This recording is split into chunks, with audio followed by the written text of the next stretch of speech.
¿Cómo están? Bienvenidos. Muy buen sábado para todos. Muchas gracias por esperarnos, como siempre, allí en la mesa de la familia de Córdoba.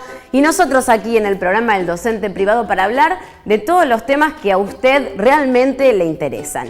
Hoy vamos a recibir a dos deportistas. Ellos son dos futbolistas de Belgrano, de Talleres de Córdoba, pero no vamos a hablar de fútbol, porque ellos se salen del molde. Ellos son jugadores comprometidos con la inclusión, con las cuestiones sociales, y vamos a hablar justamente del discurso del deporte, el machismo, la homofobia y la violencia. Los invito porque va a ser un debate realmente interesante. Bienvenidos.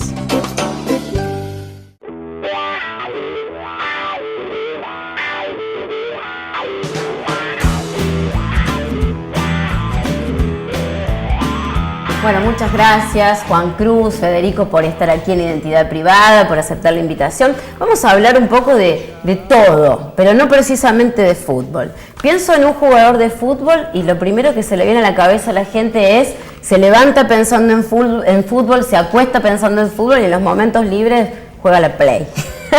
Y no es así. Ustedes son jugadores muy comprometidos con la inclusión, con las causas sociales. ¿Cómo se llevan con ese rótulo, con ese estereotipo? Yo creo que, como todo estereotipo, tiene su razón, o sea, tiene algún fundamento.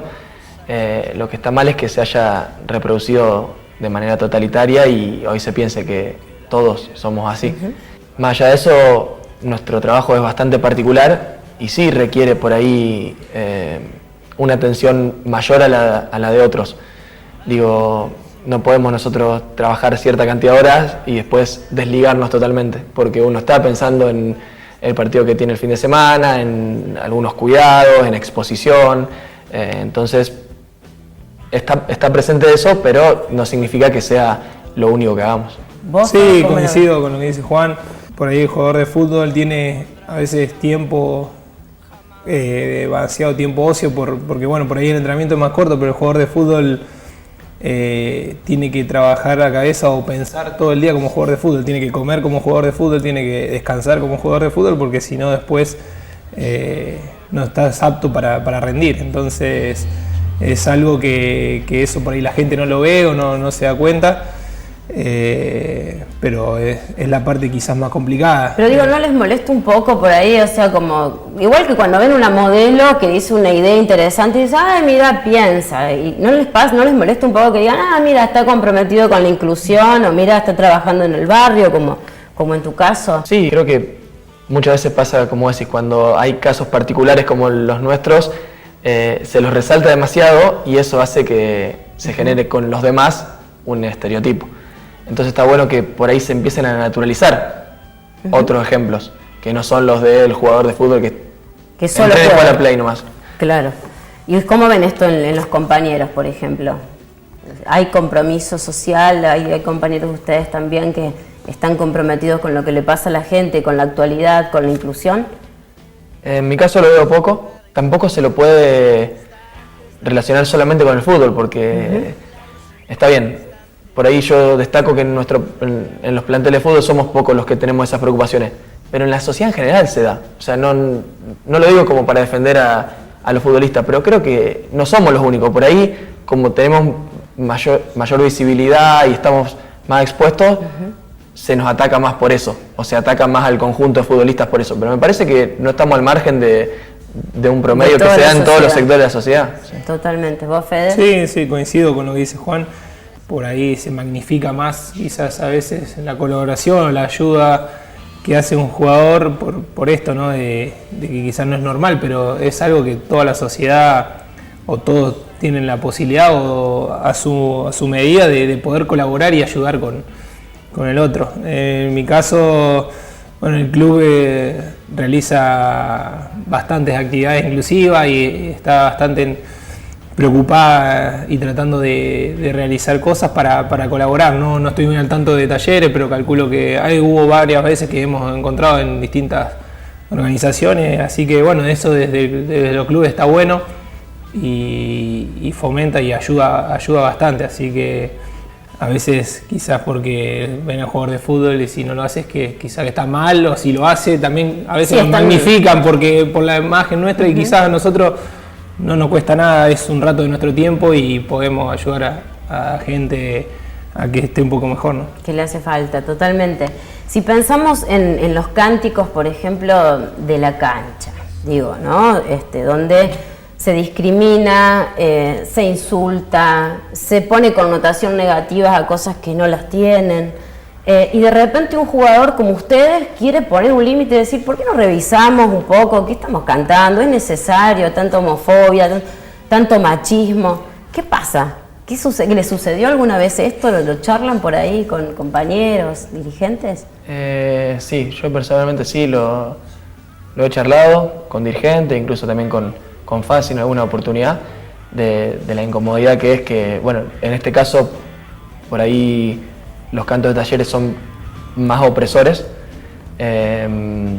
por lo menos desde el lado de la xenofobia, y me parece que igualmente en el último tiempo ha mermado un poco, de la mano de las sanciones por ahí que hay desde la AFA o por la interrupción de los partidos. Creo que el problema mayor es que está profundamente arraigado en la cultura de la cancha.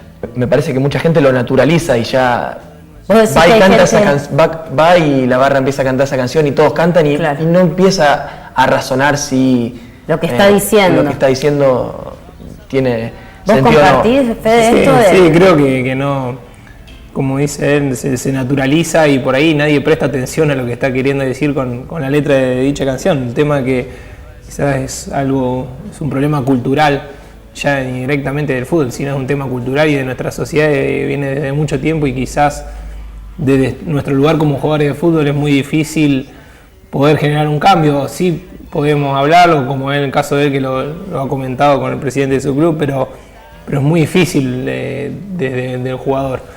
Pero adentro no pasa esto, digo, entre los jugadores, mismo... No, para nada. Por lo menos... Está muy naturalizado. Sí, pero es un canto de tribuna, no es algo que... Claro, porque se habla de muerte, se habla de minorías, se habla de... Sí, se naturaliza todo. Sí, y después también se da una cuestión de... Por ahí, no sé, se canta en contra de los bolivianos, por ejemplo. Con una cuestión, digamos, como... de tratarlo de inferior cuando realmente yo no lo puedo entender. Claro, no es un insulto. Pero lo peor de todo es que mucha de la gente que lo canta, queriendo ponerse en el lado de opresor cantando eso, es oprimida a su vez. A ver, hay un montón de hinchas que lo cantan y por ahí son de los barrios populares, son de las villas y son históricamente estigmatizados y atacados y oprimidos, y ellos se ponen en el lado de opresor cantándole desde la xenofobia, ¿no? Claro, se reproduce, digamos. O sea, está bien. Soy villero, me insultan por ser negro, toda la vida estoy siendo oprimido y estigmatizado, pero me da el poder este canto de ser superior a alguien, en este caso superior a otra etnia, a los bolivianos, por ejemplo. Y es muy chocante, ¿no? Como pasar de ser oprimido a opresor, ¿no? Sí, totalmente. Les quiero preguntar también por esta cuestión del equipo y lo individual, porque muchas veces escuchamos los jugadores en las entrevistas, lo escuchamos a ustedes y se ponen el cassette y dicen, bueno, todo fue gracias al esfuerzo del equipo, porque juntos, digo, ¿hasta qué punto se necesita del equipo para triunfar en primera, para triunfar futbolísticamente, y hasta qué punto es importante la individualidad profesional? Yo creo que más allá de que nos ponemos el cassette y eso, es realmente así. Para conseguir cosas en el fútbol o en los deportes de conjunto, sí o sí se necesita el equipo. Después sí, ese equipo está dotado de individualidades, pero cada uno tiene que poner sus habilidades y sus condiciones en pos del funcionamiento del equipo. Hay veces que hay jugadores que les toca quizás dejar cosas de lado que le gustan hacer o que le sientan más cómodo para poder hacer otras que le sirven al equipo, y eso es lo que hace cuando un equipo logra eso, consigue cosas importantes. Por eso, más allá del cassette, todo creo que siempre va a ser lo más importante. ¿No te gustó, Fede, que diga lo del cassette? No, porque quizás eso es algo que muchas veces nos dicen eso, pero los periodistas no se replantean las preguntas que hacen. Son muy Hay obvias preguntas a de veces, cassette, sí, son preguntas de cassette, entonces Totalmente. me molesta cuando dicen de cassette, pero lamentablemente... Perdiste a veces- 3-0 y cómo estás, y mal, Claro, sí, es obvio. No, pero digo, me refiero a la individualidad también, porque hablamos siempre de competencia sana, de juego sano, pero entre ustedes no solamente compiten con el rival, sino también compiten entre compañeros por un puesto. Entonces la individualidad también tiene una presencia fuerte, digo, el mercado de pases. Por ahí es difusa la línea ahí de qué pesa más. Yo creo que las individualidades son importantes porque, a ver, pues un equipo que no tiene nada de jerarquía, por más que Sí, no va a poder competir contra el Real Madrid por más equipo que sea. Pero por otro lado hemos visto un montón de casos, o vemos todo el tiempo casos en el fútbol argentino y en el fútbol mundial de equipos que por ahí de antemano parecen de menor jerarquía, pero con un orden, con una estrategia, con una forma de juego, triunfan más que otros que de antemano tienen mayor jerarquía individualmente. ¿Les Es ha muy pasado difuso eso. alguna vez perder un partido, pero sin embargo ustedes tuvieron un enorme desempeño? ¿Cómo se vive eso, digo, esa contradicción de yo estuve bien pero perdimos? O al revés. Sí, pasa a veces, pero lo que importa es el resultado, o sea, importa más allá más que el desempeño propio, importa que el equipo gane, Claro. o que el equipo juegue bien. Después, obvio que todos individualmente perseguimos tener un buen rendimiento para poder seguir en la cancha, para poder progresar en el fútbol, pero siempre lo que te termina determinando más es el rendimiento del equipo y el resultado más que por ahí el individual. Claro. Vos, Juan, ¿cómo ves esto de lo que decía antes un poco de la individualidad y de que, digo, el jugador inmerso en esta lógica capitalista, mercantilista, donde tiene que vender una marca?